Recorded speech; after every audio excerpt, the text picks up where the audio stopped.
diagrams and geometry again. In any case. Okay, sponsors. A Year of Learning, Dr. Paul Koningsberg, in memory of his brother, Dr. Sam Koningsberg, Shimon Ruven ben Labush, and Ed Goldberg's cousin, Nissen Hara Nissen ben Fardosa. Paula and Bob Romberg, in memory of their dear friend, Julian Smith, Yehuda ben Yisrael. Malka Mann, Aleha Shalom, in memory of her family murdered in the Holocaust.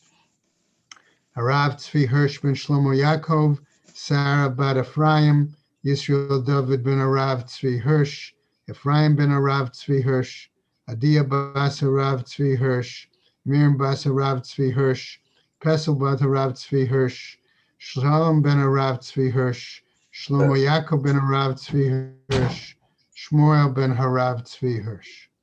The many friends of Dr. Marvin Blush, Moshe Shalom ben Yitzchak Halevi, friends of Toby Paris, Saratova bat Yisrael Dov, friends of Malka Levi, Malka bat Yosef, friends of Avi Gitler, Avrameir ben Shimon, Cheryl Sher, her children and grandchildren, in memory of her uncle, founding member of BRS, Dr. Israel Brook, Yisrael ben Arav Akiva, Marcia Fetterbush and family, in memory of her husband, Dr. Uriel Paul Fetterbush, Uriel Pinchas ben Arav Shimon, friends of Joe Wolf, Yosef ben Chaim, Sharon and Fred Lisker, their family and many friends, in memory of her dear mom, Harriet Friedman, Etel Bat Yaakov.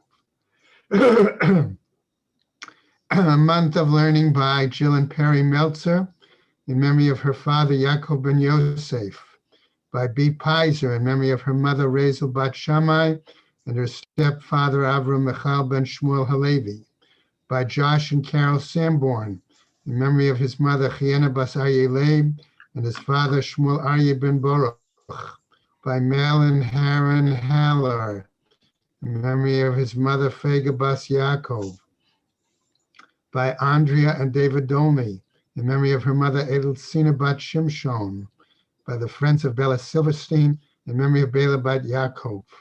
A Week of Learning by Minnie Shavrik, in memory of her husband, Yeshayahu ben Nehemiah Mordechai, by Marcus and Darlene Aleh Shalom Tellerman, in memory of his mother-in-law, Esther Bat Nachum, and his father-in-law, Tuvia ben Yosef. Today is the 8th of March.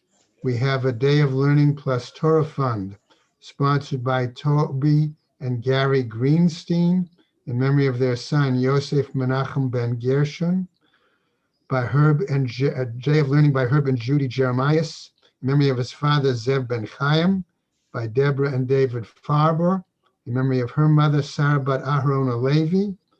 May that's it. May the Shemas have an Aliyah, Krank of Afiyah, Velti Yeshua Shema Tzaliyah, and L'chol B'nai Yisrael, a good gebenched yar. Amen. Amen. Okay. We are on standing, so to speak, on Kaf Chet. We're an daf ahead of the schedule. We're going to proceed and keep going. Okay. We saw that we sort of raised the question yesterday. Was it the fact that one's intent was redirected, attention was redirected? Could that have been the reason to say extra blessings for cups, or for each cup of wine? Or based on we saw on the top of Kaf Chet Amud Aleph, that we could say that the reason that you don't drink between third and fourth cup, okay, was that basically you would be satiated already, and that would be inappropriate to drink, to eat matzah that way, okay? But we saw previously that one of the rabbis used to drink a lot Erev Pesach, thinking that would whet his appetite. Okay. Right? I think it would get him fashrushnik personally, but that's a different issue. But as we continue now, we're going to get more and more statements with the various aspects of the Seder. And since we're drinking with wine, talking about wine, all right, it seems to lead the Gemara into dealing with the question of Heseba, the question of reclining. Okay, and we're going to see here that the Gemara is going to pick up on that topic and deal with it in a number of cases. Okay, shortly as we, but right now let's go back. We're on about 4 lines down from the top of the Gemara. Okay, on Kaf Chet Amud Aleph. Okay, so we raise this question of if you're drinking too much, particularly between the 3rd and 4th cups, does that mean you're going to be eating matzah when you're already satiated, and as a result, it's achila gasa, it's inappropriate. So the Gemara now tells us, eleshmamina migrar garir. Let's say, however, that this simply whets the appetite. Right? Now we get to a new story. And it's going to try to clarify, I think, this issue. Rav Sheshet havayativ b'ta'anita kol ma'ale yoma de pischa, says the Gemara. That Rav Sheshet would sit and fast the entire eve of the day of Erev Pesach. So he did not eat. So remember, we saw previously, there was a discussion when one couldn't eat based on what was samuch lemincha, whether that was more like 3:30 on in the afternoon. But we said appetizers nevertheless were permitted. Or was it earlier in the day, as of, let's say, 12:30 in the afternoon? Okay, from the time when the Korban Pesach could be brought. So what is Rav Sheshet's basis, let's say, for following this practice that he wouldn't eat whatsoever? Okay, now I'm going to just put a quick aside in here and ask the question, could this be the basis for the Tanis for the Bechor? Okay, so let's see what happens. Nema, let us say, Kasava Rav Sheshet, that perhaps Rav Sheshet's of the opinion, Samuch Lemincha Gedola Tnan, that he felt that when the discussion earlier from our Mishnah said that one could not eat from close to Mincha, okay, it referred to Mincha Gedola, but we said roughly 12:30, right? Mishum Pischahu, and that was because of the Pesach offering, that's how early they could begin to bring the Pesach offering. Why? Dilma mimshich va'ate le'imnuye mila'avid pischahu. And that was the answer the Gemara gave us earlier, that if one were to eat later in the day, perhaps their meal would extend to a point that they would refrain from carrying out their Korban Pesach properly. V'savarla, but the Gemara tells us, and that perhaps Rav Sheshet actually felt and thought the following: Kiha da'amar Rabbi Oshia, namely like this idea that was said by Rabbi Oshia, Amar Rabbi Elazar, in the name of Rabbi Elazar, namely, Machshir haya ben Betera b'Pesach sheshchatu shachrit barba'a asar lishmo. That namely, Rabbi Oshia, in the name of Rabbi Eliezer, perhaps agreed with the view of Ben Betera that said that it was suitable. In other words, it was acceptable and valid to have slaughtered one's Korban Pesach in the morning of the 14th for the purpose of fulfilling the mitzvah. Umitzafra zman pischahu, and in the evening was the time I'm going to fill in for the eating of the Korban Pesach.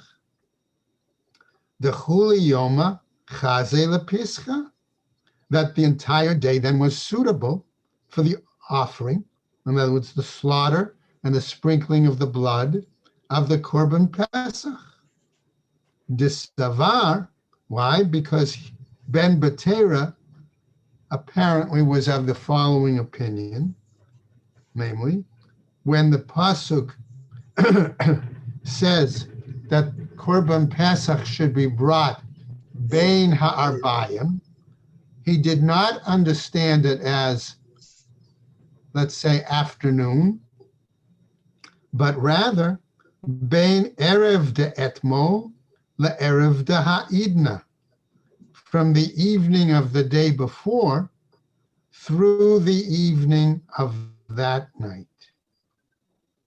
So in other words, it could have been slaughtered, say, starting from the night of the 13th of Nisan through the entire day of the 14th of Nisan.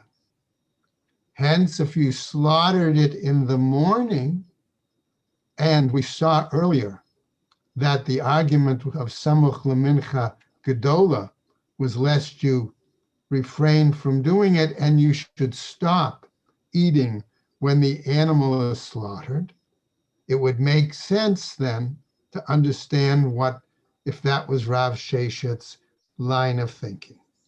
Rabbi?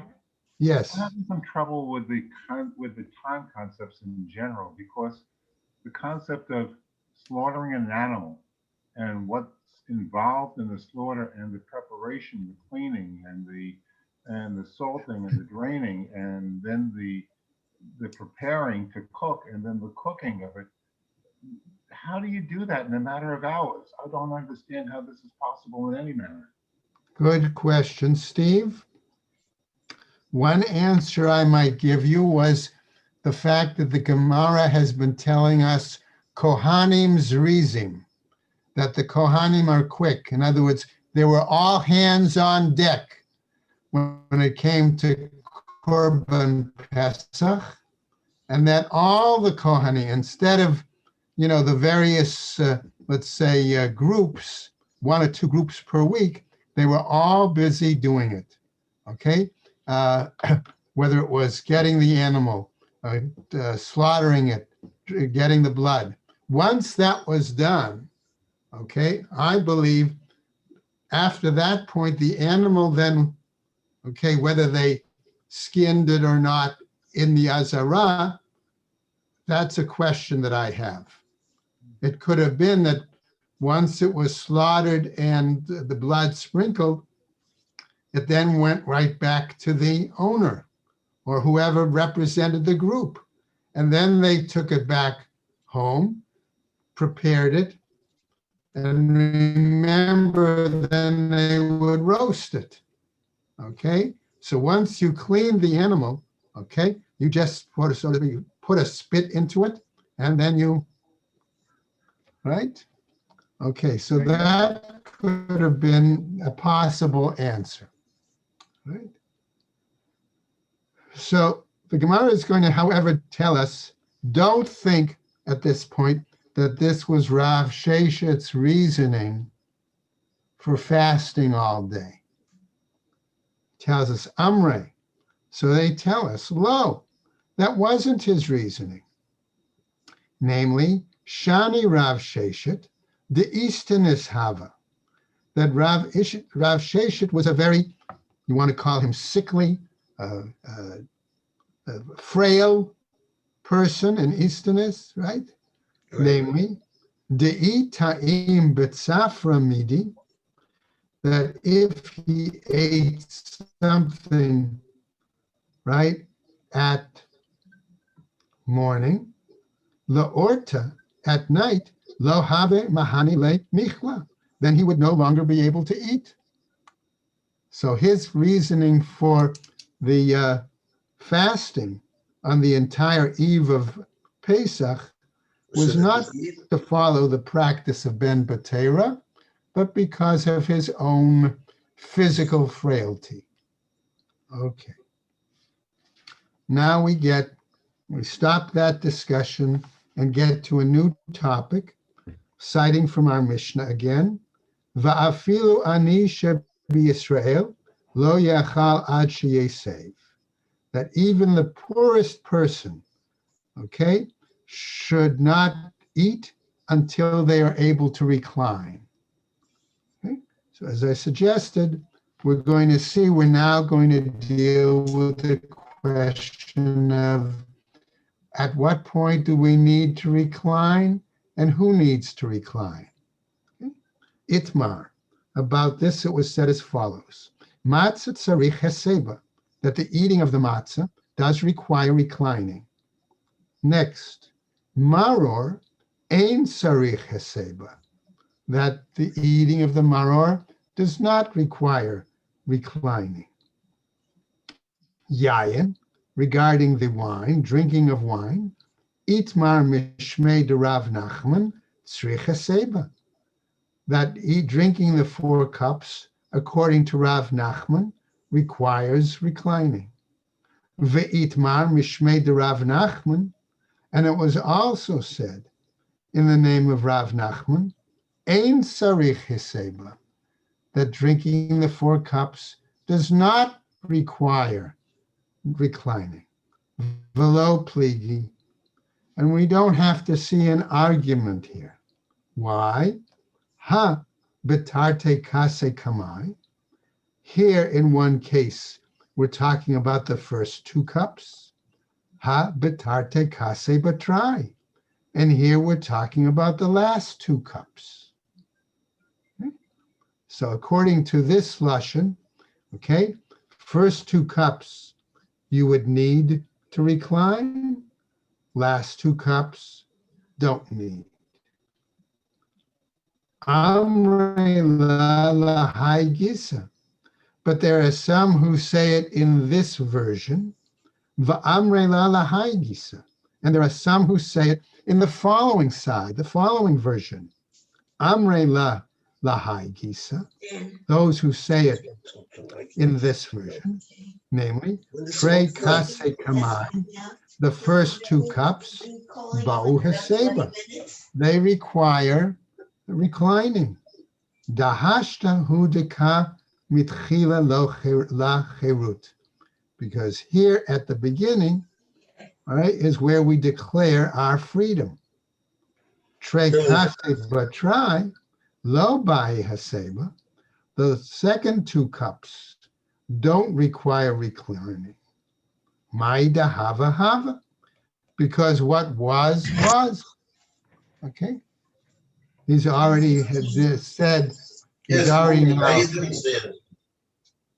Okay. Amrela. And others say the following. Lahai gisa, to the opposite side, the opposite perspective. Adraba, as we said, just the opposite. Tre kasa batrai ba'u haseba. The 2 later cups do require reclining. Hahishata the kahavya cherut. Because it's at that time that one experiences freedom.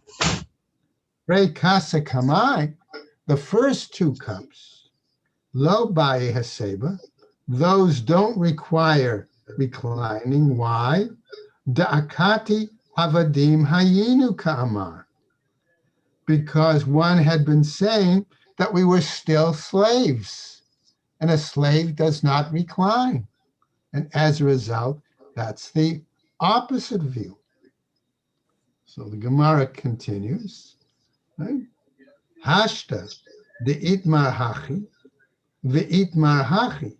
And now, since some say it's this way, the itmar and others say it's this way, ide ve'ide ba'u haseba. Both these and these require reclining. So therefore, we recline for all 4 cups. Rabbi Green, Yes. does it make any difference that in those days, they used to recline because it was more pleasant. In these days, it's less pleasant to recline because most people do not recline when they eat. That's an interesting question, Zev. Most people, certainly we don't eat on divans, on a chaise lounge anymore, right? Okay. Yes. But traditionally, people do recline at the Seder as a sign of freedom. So Right. they use a pillow, or they use, right? Or they lean on one side to fulfill that mitzvah. Okay. I don't know. What's Why is it a sign interesting of is the freedom? fact that, right, is that the Gemara here gives us the rationale that because of the difference in lashon, okay, the end result was recline both for all four. Your question is good, Zev, because it really leads us right into the next piece of the Gemara, right? Parakadin, but that means lying on one's back as opposed to reclining on one side, okay? Lo shmei haseba. That is not considered reclining. Okay? Furthermore, says the Gemara, haseba yamin, leaning on one to the right side. Lo shma haseba. That is also not considered reclining. V'lo od, and not even furthermore, ela shema yakdim kanet leveset v'yavo lidei sakana. That we're concerned that if one reclines in the wrong direction, right? The situation is such is that the food or the wine will go down not the proper tube, right? It will go down the windpipe instead of going down the esophagus. Okay? So therefore, we will recline to the left. Now, even a left-handed person then apparently reclines. Let's see if the Gemara comes back and deals with that. Now, moving on in the Gemara, who reclines, right? Isha etzel ba'ala lo bai heseba. A woman, a wife, having her meal of Seder night with her husband is not required to do heseba. Notice, by the way, it says not required as opposed to forbidden. Okay? The implication being, however, as the Gemara continues, Ve'im isha chashuvahi tzricha heseba. And if she's a important, significant woman, okay, namely, let's say she has maids or she has others that can do the help with the serving, all right, then she is required to do reclining. Today, of course, our attitude is that all women are chashuvah, and therefore they do follow the practice of heseba. Okay. Now, who else is required? Ben etzel aviv by heseba. A son at the table of his father is required to recline. Ibayalahu, so they asked, Talmid etzel rabo mai, a student at the table of his Rebbe, what's the status there? Tashma, says the Gemara, Amar Abaye, and Abaye comes to tell us, Ki havinu beimar, when we were in the house of the master, namely his teacher Rava, Zaginan Avidche Dahadade. He said it was implying it was so crowded, he said, that we would lean on the knees of one another. Ki atinem lebe Rav Yosef, when we were in the house of Rav Yosef, Amarlan lo tzrichito. Okay, he told us you do not need to recline. Mora rabcha kimora shomayim. Why? Yet the fear of your Rebbe should be like the fear of heaven. Okay, which seems strange, right?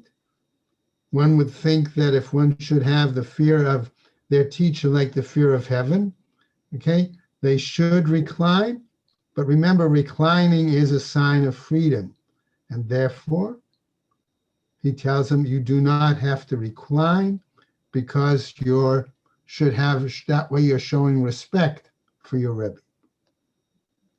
However, the Gemara, interestingly enough, brings a braita, Meitive, namely the following braita. Okay, Im hakol adam mesev, va'afilu talmid eitzel rabo. With all, a person should recline, even, even a student by his teacher. And the Gemara tells us, Kitanya hahi b'shuye denagare. Okay, when that statement was made, it was taught in regards to the apprentice of a craftsman. And therefore, Iba'ilahu. And they asked, but what about the following? Shamash Mai. What about the person who is waiting on those who are eating at the Seder? Tashma, says a braita. Listen to the following, Amar Rabbi Yoshua ben Levi. Hashamash she'achal kazayit matzah. If the waiter eats at least a kazayas of matzah, kashehu may save, and is reclining at the same time, yatsa, he has fulfilled his obligation. Mesav in, lo mesav lo. If he reclines, yes, he is fulfilled. If he did not recline, no. Shmamina, therefore we learn, by haseba, he is required to recline. Shmamina. Indeed, that's what we learn from that. Furthermore, the Gemara tells us another statement. V'amar Rabbi Yoshua ben Levi, since they cited him previously, another statement. Nashim chayavot ba'arba'a kosot halalu. That women are obligated in these 4 cups. Now, why might we think women would not be obligated? Okay. I think we all are familiar with the fact, right, that women are generally exempt from mitzvot aseh shezman grama, right? Mitzvot that are time related. So we might have thought, well, 4 cups at the Seder, isn't that a time-bound mitzvah? Rabbi Yoshua ben Levi is telling us, in this case, that as we go on to the next Amud, right? Rabbi Green, does the waiter have to be part of the group to eat with them? Oh, excellent question, Zev. I would think that from what we've seen in the Gemara before, the answer would be yes. Yes. Okay. Remember, we saw that the Gemara had told us that the waiter should set himself a place near the oven, okay, so that he can get part of the Korban Pesach, and that therefore it would be nice if those he is due to serve would come and adjust their seats close to him. That would seem to tell me that you're right in asking the question that it would be appropriate for that person to be registered among those who are eating that Korban Pesach. Right? Okay. But notice now the Gemara is going to finish up and give us a different reason that the women are obligated in the 4 cups. Sha'af hein hayu ba'oto hanus. That they too were part of the miracle of Yetziat Mitzrayim. Okay. All right. As we continue now on the top of Kafchet Amud Beis, right? We come back, since we're dealing with Heseba, the cups, things like that, we continue. Amar Rabbi Yehuda, Amar Shmuel. In the name of Shmuel, he says, Arba'a kosot halalu, tzrich sheyehe bahen, kedei mizigat kos yafeh. Now, remember we've seen that the Gemara has said that there's got to be a certain measurement in the cup. Okay, a log, right? However, now we're seeing another qualification. Since we are aware of the fact that they did not drink, or their wine was a more syrupy nature, and that they had to dilute their wine, okay, with water in order to make the wine, let's say, more, I don't want to use the word acceptable, but more pleasant for drinking. What happens then? How much pure wine, let's say, do you need in your cup to say you're actually saying the blessing over the wine and fulfilling the requirement if you have to mix it with water? So Rav Yehuda, in the name of Shmuel, is telling us that for the 4 cups, right, you need to have enough undiluted wine, okay, so that it would fill a fancy cup for Birkat Hamazon. So if you took the undiluted wine of each of the 4 cups and combined it, it would have to equal 1 large fancy cup, okay, for grace after meals. That seems to be the implication of Kos Yafeh. Number 1, it had to be a fancy cup, a special cup. And number 2, for Birkat Hamazon. Okay. Now, that cup, in any case, since it's one of the 4, was also mixed. Okay. But that's what they're saying, suggesting that 4 cups, the quantity or quality, maybe better word, of the wine, of the beverage had to be. Why do I say that? Look what the Gemara then tells us. Shat'an chai. Let's say he drank it raw, undiluted. Undiluted. Okay? The syrup. Okay? Yatsa. Okay? He's fulfilled the obligation. Shatan bevat achat. If he drank the equivalent of all 4 cups at one shot, at one time, yatsa, he's fulfilled his obligation. He goes to sleep. Okay? Now, hashka mehen levanav levnei veto yatsa.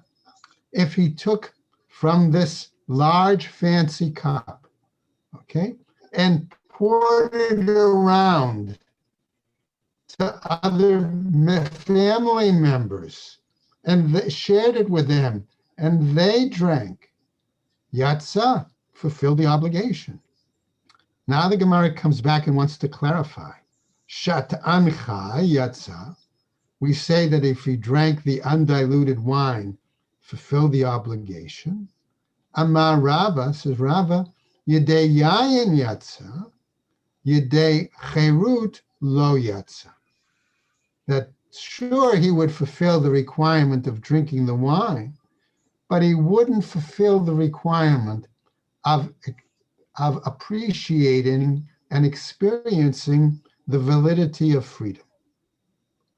Shatan bevat echat, if he drank it all at one shot, at one time. Rav amar yedei yayin yatsa, sure, again, he fulfilled the requirement of having adequate wine. Yedei arba kosot lo yatsa, but he did not fulfill the requirement of having 4 cups. We said that if he served the wine to members of his household, he would fulfill the requirement. Amar Rav Nachman bar Yitzchak, he says, V'hu de'ishtei ruba de kasa, but he still has to drink the majority of the cup. Can pour it out to family members, but has to drink that, most of that cup for Birkat Hamazon. Meitive. However, we see a Brighton now that challenges this. Arba kosot halalo, these 4 cups. Tzrich sheyehe bahen kedei revi'is. These 4 cups, there must be in them a measure, okay, of a revis, right? A quarter log. Echad chai, ve'echad mazug. Whether the cup is undiluted or whether the cup is diluted.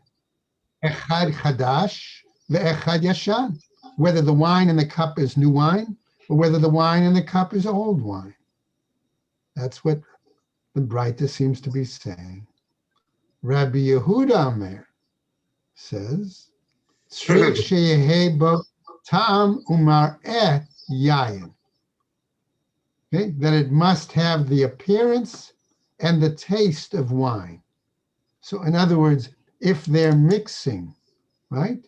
And remember, we keep pointing out that the Haggadah says, mazgulo kos sheni, and so on and so forth, implying that that doesn't just mean pour, it means that they actually mixed the water with the wine syrup, so to speak, to produce the beverage, the wine.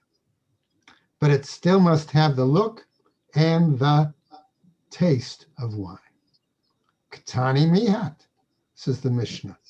Nevertheless, it was taught kadei revi'it, that it has to be at least a certain measure of a revis, a quarter log. Va'at amart kos yafeh. And here you say before that it has to be the equivalent of a, right, fancy cup for Birkat Hamazon. That could be a much larger cup. Right? Amrei.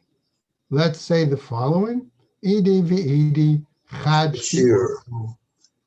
That namely both this and this are really the same measurement. So the Gemara then says, Mai ka'arba mizigat kos yafeh de ka'amar. So what then did we mean when we said, right, that it has to be a mixing of a fancy cup? L'kol chad v'chad dahavi laho kulhu revi'is. Namely, that each individual of the 4 kosot has to be at least the equivalent of a revi'is, of a quarter log. Okay?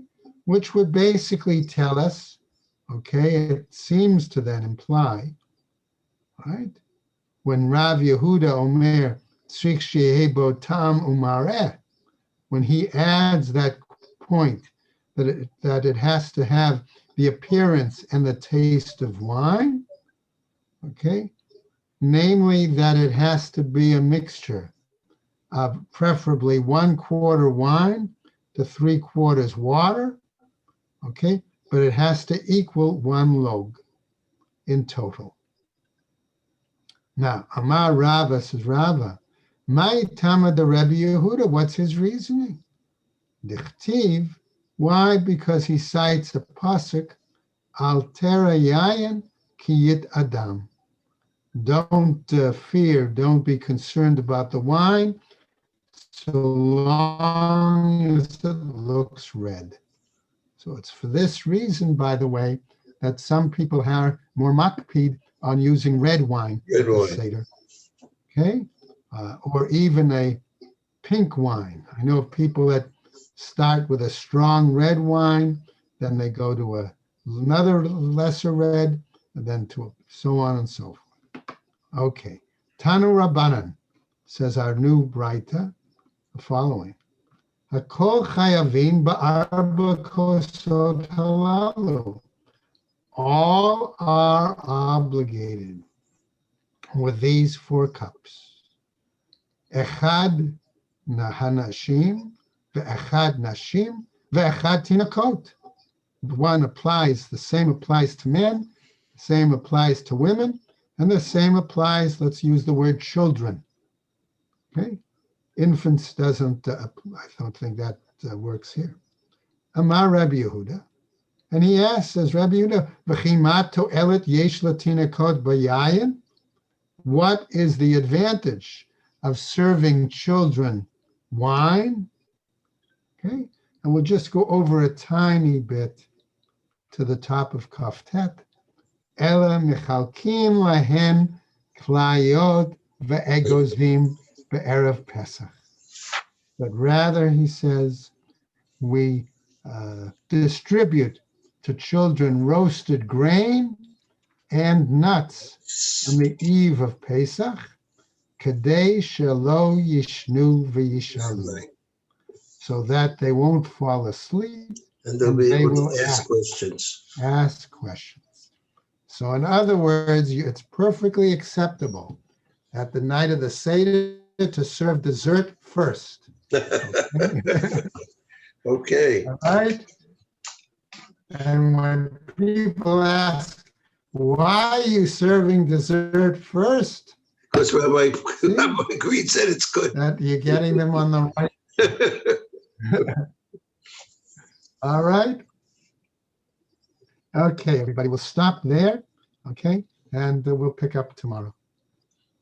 Everybody have a good day and stay well, everybody. Take care. Thank you. Thank you. Have a good day. Yes, good day. Take care.